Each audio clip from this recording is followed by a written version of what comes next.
El día de hoy les voy a hablar sobre el lenguaje inclusivo. Hemos escogido este tema porque queremos puntualizar aspectos que pasan desapercibidos por las personas al momento de comunicarse. El lenguaje es sumamente importante para la construcción de las relaciones sociales. Él construye identidades, pero también construye inequidades. Para empezar, vamos a definir primero el objetivo del taller y el temario que vamos a exponer hoy día. El objetivo del taller es explicar y aclarar dudas sobre los conceptos fundamentales de género y el lenguaje inclusivo. Para ello, primero vamos a repasar los conceptos fundamentales, género y enfoque de género, para luego ver qué es el lenguaje inclusivo, las estrategias que se usan para aplicarlo y los errores comunes que aparecen generalmente cuando se aplican. Luego vamos a ver unos ejercicios prácticos y finalmente concluiremos con la respuesta a algunos cuestionamientos que existen sobre esta herramienta. El género es una construcción social y cultural que asigna roles, espacios y atributos a mujeres y hombres de acuerdo a su sexo biológico. El género, además, establece relaciones de poder entre ellos, porque considera lo femenino por encima de lo masculino. Y finalmente, el género tiene que entenderse como relaciones entre personas y no como sinónimo de mujeres. Sin embargo, el enfoque de género más bien es una herramienta metodológica y política, porque va a permitirnos examinar la realidad con otros lentes, con una mirada distinta sobre las inequidades que existen entre hombres y mujeres. Pero al mismo tiempo nos va a permitir plantear propuestas y alternativas para resolver esta inequidad. Una de las herramientas que se plantea el enfoque de género es la aplicación del uso del lenguaje inclusivo. Ahora voy a definir, antes de pasar a la definición del lenguaje inclusivo, quiero comentarles que el lenguaje inclusivo es una política de Estado que está incluida en la Ley de Igualdad de Oportunidades, la Ley 28983, que en su artículo 4 y numeral 3 dispone que se debe incorporar y promover el uso del lenguaje inclusivo en todas las comunicaciones escritas u documentos que se elaboran en todas las instancias y niveles de gobierno. Asimismo, se encuentra en el Decreto Supremo número 04-2012 MIM, que es el Plan Nacional de Igualdad de Género 2012-2017. Aquí, en el Objetivo Estratégico 2, resultado 2.2, señala que entidades públicas adoptan lenguaje inclusivo en sus comunicaciones y documentación. Y finalmente, el Decreto Supremo 027 de la PCM, que es de las Políticas Nacionales de Obligatorio Cumplimiento, también hay un apartado donde señala que las entidades públicas en sus 3 niveles de gobierno, lo cual también incluiría al Poder Judicial, deben mantener una actitud, usar el lenguaje inclusivo en sus comunicaciones. Luego de esto, voy a entrar ya al tema principal de la videoconferencia, que es el lenguaje inclusivo. El lenguaje inclusivo es el conjunto de propuestas de uso de la lengua castellana que busca visibilizar la presencia de mujeres y hombres al escribir, hablar y representar, logrando que actitudes sexistas y discriminatorias se conviertan en prácticas equitativas, irrespetuosas e inclusivas. Aquí nosotros en el Ministerio de la Mujer y Poblaciones Vulnerables, el año pasado publicamos nuestra guía sobre el uso del lenguaje inclusivo, Si no me nombras no existo, que está aprobada por una resolución ministerial, la número 015-2015, que hace que todo nuestro sector tenga que incorporar el lenguaje inclusivo en sus comunicaciones orales, escritas y gráficas. Y como parte de ello, hemos conseguido que el conjunto de estas entidades públicas que aparecen aquí aprueben normas que aprueben el lenguaje inclusivo en sus documentos, pero también que dispongan el uso, ¿no? Nos han comentado aquí en el Poder Judicial que también próximamente van a sacar unos lineamientos sobre ese mismo tema que seguro van a ayudar mucho al objetivo que nos hemos planteado como sector y también como Estado. Ahora ya voy a entrar a algunos aspectos que debemos conocer sobre el lenguaje inclusivo, ¿no? El lenguaje inclusivo promueve dos cosas, que ya las he mencionado antes, pero acá las reitero. Propone cambios en el uso de la lengua y el habla que permitan visibilizar a las mujeres. Esto se manifiesta, por ejemplo, en expresiones cuando no se mencionan a las mujeres, ¿no? Generalmente en las invitaciones que se cursan para un matrimonio o un evento público, se suele colocar solo el nombre del esposo, pero no de la esposa, ¿no? La frase que generalmente vamos a encontrar es el doctor Campos y esposa. Y ahí vemos, es un ejemplo de que no se está mencionando en la identidad de la cónyuge. Otra expresión sexista o no inclusiva del lenguaje es cuando se nombra al conjunto de personas o de profesionales que se dedican al peritaje como los peritos, cuando en el conjunto de estas especialistas también incluyen a mujeres. Otra expresión similar es mencionar o referirnos a la historia de la humanidad como la historia del hombre, o celebrar el día que el hombre llegó a la luna, por ejemplo, ¿no? El otro cambio que promueve el lenguaje inclusivo es cambiar estas expresiones, pero también sobre todo las actitudes sexistas y conscientes que se dan en lugar de esas expresiones. Allí tenemos más bien estos refranes o frases populares como soltero maduro, maricón seguro, ¿no? Porque el lenguaje inclusivo y el género no solamente pretende la igualdad o la equidad de las mujeres, sino también la igualdad entre las dos personas, entre los dos grupos poblacionales, ¿no? Otra frase que se dice mucho cuando uno es niña o niño, cuando por ejemplo un niño se equivoca, no sabe patear bien una pelota, le dicen pateas como niño o juegas como niña. Y eso en realidad es sexista. ¿Por qué? Porque está tratando al grupo femenino como si fuera algo negativo, ¿no? Y finalmente, la frase que también se escucha mucho, que es mujer al volante, peligro constante, porque se asume que las mujeres no saben manejar, pero si revisamos las estadísticas del MTC, vamos a ver que son más bien los hombres quienes son los que más infracciones de tránsito y más accidentes cometen, ¿no? Entonces, como les reitero, el lenguaje inclusivo lo que propone es cambiar esta forma de expresarnos y de comunicar, porque traen no solo la invisibilización del grupo femenino, sino también actitudes sexistas, ¿no? Que refuerzan estas ideas y comportamientos. ¿Dónde se puede aplicar el lenguaje inclusivo? Es una pregunta que siempre se nos hace, ¿no? El lenguaje inclusivo se puede aplicar en todo lo que tengamos, ¿no? En la administración pública tenemos no solamente los documentos oficiales como cartas, oficios, memos, notas, sino también tenemos documentos internos como el manual de identidad corporativa o el manual de estilo o las reglas del fondo editorial o cualquier... Ustedes también tienen un manual de uso del lenguaje jurídico. Allí también se establecen algunas disposiciones, pero en general en cualquier documento, no solamente en la administración pública, sino también como parte de su ejercicio profesional y también como personas, ¿no? Y el nivel de comunicación externa y en específico pueden ser las notas de prensa, los edictos que se publican, los memes o posts que salen en Facebook o Twitter. En cualquier elemento que emita una entidad pública se puede aplicar el lenguaje inclusivo. Ahora vamos a ver algunos ejemplos de ello. En la guía del lenguaje inclusivo que publicó la MIMP está elaborada por un lingüista, ¿no? Esta es una idea que también quería compartirles a ustedes. No es que nosotras, las especialistas en género, nos hemos juntado y hemos elaborado una guía, sino que hemos hecho una consulta con un profesional en el tema que ha revisado las distintas guías que se han publicado en todo el mundo sobre este tema y hemos llegado a un consenso, que es la guía que le voy a mostrar a continuación, que es esta de aquí, que luego se la vamos a dejar el archivo en PDF y el link para que lo puedan revisar detalladamente. Y entonces él nos propuso, conjunto con nosotras, 3 estrategias para aplicar el uso del lenguaje inclusivo, que son 3 estrategias sumamente sencillas, sumamente fáciles de aplicar y de aprender y de entender. La primera es visibilizar a ambos géneros. ¿Esto qué quiere decir? Quiere decir que hay que mencionar a mujeres y hombres por igual al momento que nos comunicamos o escribimos. Luego está neutralizar el género, que se trata de buscar términos neutros o colectivos que nos permiten incluir a hombres y mujeres por igual. Y finalmente, la tercera estrategia es identificar a cada persona. Si uno conoce quién es la persona a quien nos dirigimos en un documento oficial o la tenemos al frente, tenemos que decir su nombre, pero también tenemos que designar su cargo o su profesión en el género gramatical que le pertenece. Esto que parece un poco, que está puesto aquí, lo vamos a ver ahora en este ejemplo. Tenemos aquí las 3 estrategias y en cada uno, en la segunda columna hemos colocado términos que son no inclusivos. Muchas veces hemos escuchado la palabra, que nos referimos siempre como magistrados, cuando vemos en la platea o en el conjunto o en la mesa, ¿no?, de la sala que hay magistradas que son magistradas y hay magistrados.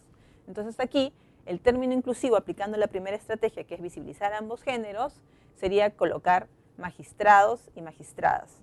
O si no, utilizar el desdoblamiento con el signo slash o barra oblicua. Podremos colocar magistrados slash as. Otra alternativa sería poner el artículo al nombre magistrados. Sería los y las, perdón, aquí sería el otro ejemplo que es los comparecientes. Otra alternativa es colocar los / las comparecientes, porque comparecientes nos permite esta sección. Finalmente, otro término no inclusivo es directores generales, ¿no? Siempre se menciona en masculino. Y como alternativa sería colocar los y las directores y directoras, o directores y directoras, o directores / directoras. La segunda estrategia, que era encontrar términos colectivos neutros para mencionar a un grupo donde hay mujeres y hombres, las voy a explicar a continuación. Tenemos no inclusivo, siempre se menciona trabajadores. El término colectivo sería el personal, o la planilla del Poder Judicial, también podría ser. Otro término no inclusivo es nombrar siempre a las personas que están privadas de su libertad como los reos. Una alternativa de un término neutro colectivo sería la población penitenciaria. También hemos escuchado muchas veces referirse a los integrantes del pleno, que también está en masculino. En un lenguaje inclusivo podríamos decir quienes integran el pleno. Y allí estamos mencionando a hombres y mujeres al mismo tiempo. También tenemos estos términos como los electores o los alumnos. En ese caso emplearemos la palabra el electorado como un término colectivo neutro. Finalmente, la tercera estrategia, que es nombrar a la persona a quien se hace referencia, tenemos como dos ejemplos. Generalmente en los edictos se dice cita y emplaza a los agraviados Omar Risco y Lucía Isa. Y aquí nos estamos refiriendo a un hombre y a una mujer, pero la frase que los nombra está en masculino, los agraviados. Entonces, como una frase inclusiva, se podría colocar cita y emplaza a los /as, agraviados /as, Omar Risco y Lucía Isa. Pero también podríamos poner cita y emplaza a Omar Risco y Omar Risco y Lucía Isa, agraviados /agraviadas. La otra frase que hemos traído aquí para explicar esta estrategia es debiendo cumplir los demandados Marlon Silva y Mariel Sotelo. Como alternativa en lenguaje inclusivo es debiendo cumplir el demandado Marlon Silva y la demandada Mariel Sotelo, tal sentencia, ¿no? Esas son, en resumen, las tres estrategias aplicadas. Ahora vamos a ver unos errores comunes que suelen aparecer al momento de aplicar el lenguaje inclusivo. Siempre hay esta confusión de usar el signo paréntesis en vez de la barra oblicua. La barra oblicua es aquella que nos va a permitir colocar entre dos palabras o entre una palabra y un morfema la existencia de una o más opciones, ¿no?, disponibles. El ejemplo aquí que les traemos es el presidente /A de la Corte Suprema. En cambio, el paréntesis no se puede emplear como un elemento del lenguaje inclusivo porque, de acuerdo a la RAE, el paréntesis son signos que encierran elementos incidentales o aclaratorios intercalados en un enunciado. El ejemplo que les traemos acá, que explica este uso, es: luego de esperar media hora, se dio lectura a la sentencia o al veredicto. Aquí, si nosotros prescindimos de la frase media hora que está encerrada en paréntesis, nos vamos a dar cuenta que se lee la oración sin ningún problema. Luego de esperar, se dio lectura al veredicto, ¿no? Eso es como que aclararlo siempre, ¿no?, porque lo vemos reiteradamente en los documentos que recibimos o que podemos leer producidos por las oficinas de comunicaciones o las direcciones o las jefaturas, es de que se usa mucho el paréntesis para encerrar la palabra as, os, para mencionar a hombres y mujeres, pero está mal usado, mal empleado, ¿no? Otro error común que siempre sucede cuando hablamos del lenguaje inclusivo es la falta de concordancia entre género y número. Por querer aplicarlo, pero al mismo tiempo desconocemos cómo aplicarlo correctamente, es de que encontramos frases como los y las personas, ¿no?, o las ciudadanos. Así también encontramos los y las beneficiarios. Y finalmente también tenemos en documentos oficiales el uso de la arroba, ¿no? Ninguna de estas frases es correcta ni es inclusiva. Si uno quiere usar el lenguaje inclusivo, más bien para los y las personas, solamente hay una sola forma, es las personas, porque personas tiene un género gramatical femenino. Entonces el artículo que le corresponde siempre va a ser las. Aquí no se puede usar el desdoblamiento, ni ninguna de las 3 estrategias que les he mencionado antes, porque solo se puede emplear el artículo las. Lo mismo en las ciudadanas, no se puede decir las ciudadanos, porque la ciudadanos tiene 2 géneros gramaticales, en femenino y en masculino. Entonces, si queremos decir las ciudadanas, tenemos que colocarlo así, ¿no? En su concordancia entre género y número. Tampoco podemos decir los y las beneficiarios, porque lo correcto es decir los y las beneficiarias, porque el sustantivo se refiere al artículo, ¿no? El sujeto, perdón, aquí se corresponde al artículo. Y en todo documento oficial no se emplea el signo arroba porque el signo arroba no es un signo gramatical, es más bien un signo numeral. Entonces siempre debemos emplear aquí ya sea cualquiera de las 3 estrategias que hemos explicado anteriormente para escribir en un documento oficial. Luego también tenemos la redundancia de términos, ¿no? Por ser inclusivas, inclusivos, colocamos siempre, antecedemos el género a la profesión, ¿no? Aquí les he traído 3 ejemplos, la mujer veedora, o la mujer policía, o las magistradas mujeres. No hay necesidad de colocar ninguno de esas palabras, porque basta con decir la veedora, la policía o las magistradas. Continuando con la exposición, voy a poner ahora 3 ejemplos donde vamos a aplicar las 3 estrategias que les hemos enseñado en esta conferencia. Hemos traído aquí el anexo número 1, solicitud de inscripción para la asignación del apartado judicial, ¿no? De la Corte Superior de Justicia de Puno. Este es un formato que es de uso común entre las personas que, ya sea que acuden buscando justicia, como también los que se encargan de atenderla. Si leemos con el enfoque de género puesto con unos lentes de género, vamos a encontrar que en el formulario todos los términos que hacen referencia a la persona o el representante legal que está interponiendo esta solicitud están en masculino. Por ejemplo, tenemos la palabra señor, gerente de administración de la Corte Superior de Justicia, o nombres y apellidos del abogado o representante legal del estudio jurídico. Luego, cuando se le pide su DNI, se asume también que esta persona es masculina, porque se coloca identificado. Cuando se le pide que rellene la franja donde vive, se coloca también que es masculino, domiciliado. Si nosotros queremos emplear el lenguaje inclusivo, para la estrategia número 1, aplicando la estrategia número 1, en la palabra señor colocaremos en vez señor /señora. También podremos usar la abreviación sr./sra. En la palabra gerente, usando nuevamente la estrategia 1, que es visibilizar a ambos géneros, podemos colocar gerente /gerenta o gerente /a, ¿no? Para nombrar a mujeres y hombres. Porque no sabemos nosotras y nosotros si el gerente es en verdad hombre o puede ser mujer. El otro elemento que podemos cambiar es la frase nombres y apellidos del abogado o representante legal. Si usamos la estrategia 1, tendríamos que poner nombres y apellidos de la /el abogado, abogada, porque estamos empezando con el artículo la /o, o el representante legal. Esa sería otra alternativa. En cuanto a la palabra identificado, podemos usar también la primera estrategia.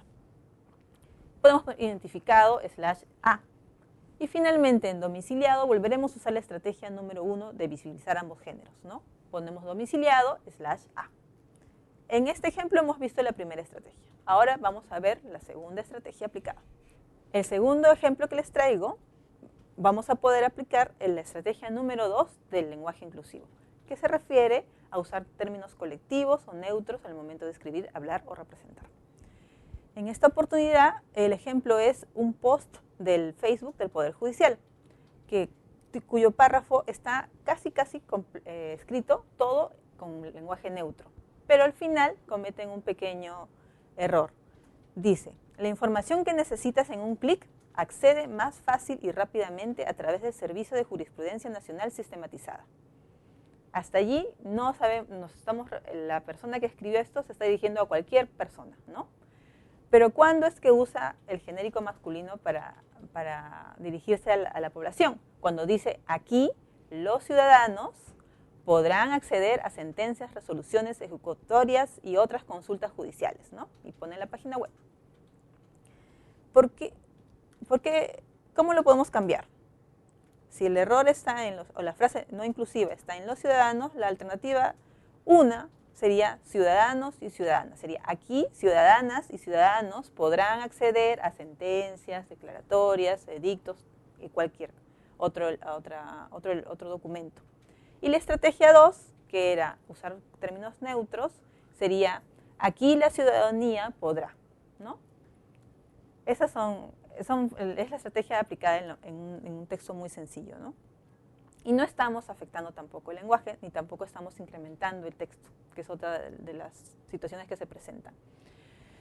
Finalmente, el último ejercicio, vamos a ver cómo se aplican las 3 estrategias. Esta es una sección de la Oficina de Orientación Jurídica Gratuita al Usuario, que nos indica cuáles son los requisitos si uno quiere solicitar su pago de beneficios sociales.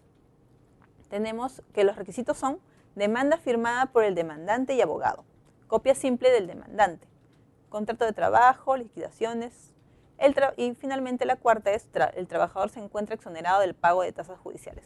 Como vemos una vez más, este texto está redactado de tal forma que asume que el público en general es solamente masculino.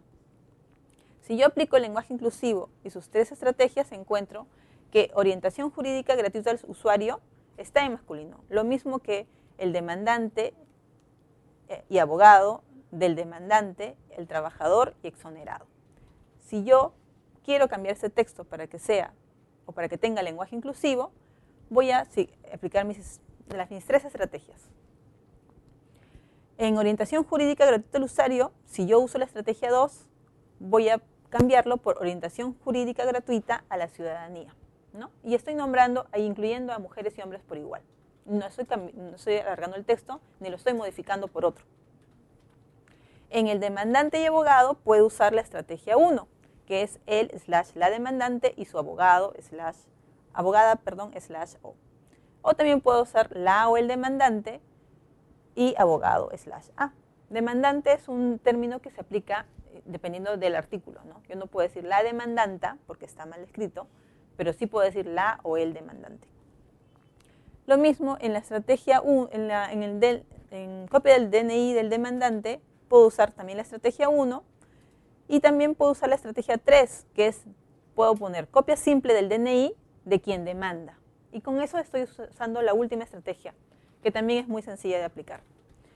El trabajador se encuentra exonerado del pago de tasas judiciales siempre que se busque algo, ¿no? Aquí puedo aplicar las 3 estrategias. Puedo decir, el/la trabajador/a se encuentra exonerado/a. También puedo decir, la persona que interpone la demanda se encuentra exonerada. Y finalmente puedo poner, quien demande se exonera del pago, ¿no? Es un texto que nos permite ver las 3 estrategias aplicadas. Ahora ya para entrar a la última parte de esta videoconferencia voy a explicar los 3 cuestionamientos que usualmente se nos plantean cuando hacemos este tipo de charlas o talleres en los distintos sectores a quienes nos solicitan este tipo de capacitación. La primera, que es recurrente, es siempre que la RAE desaprueba el uso del lenguaje inclusivo, ¿no? Esto de aquí no necesariamente es así, porque lo que la RAE desaprueba es el uso y la creación de términos no existentes. Cuando hemos señalado las estrategias, nos hemos dado cuenta que no estamos cambiando las palabras ni inventando otras, sino más bien usando los recursos que tiene el idioma castellano para ponerlo en práctica, pero de una forma que no usamos usualmente. Por eso es que cuando en algunos manuales o guías de lenguaje inclusivo han cometido el error de colocar frases o poner todo en femenino cuando eso no existe gramaticalmente, ¿no? Como decir la miembra o la testiga, la conserja. Son frases que no existen, son palabras que no están validadas por la RAE y precisamente esta es una de las críticas que más se hace, ¿no? Pero si volvemos a ver el video o también revisamos el material que hemos traído, se van a dar cuenta que esto no es lo que nosotras proponemos. Finalmente, respecto al cuestionamiento que hace la RAE, lo que tenemos que decir es de que el lenguaje no es estático, ¿no?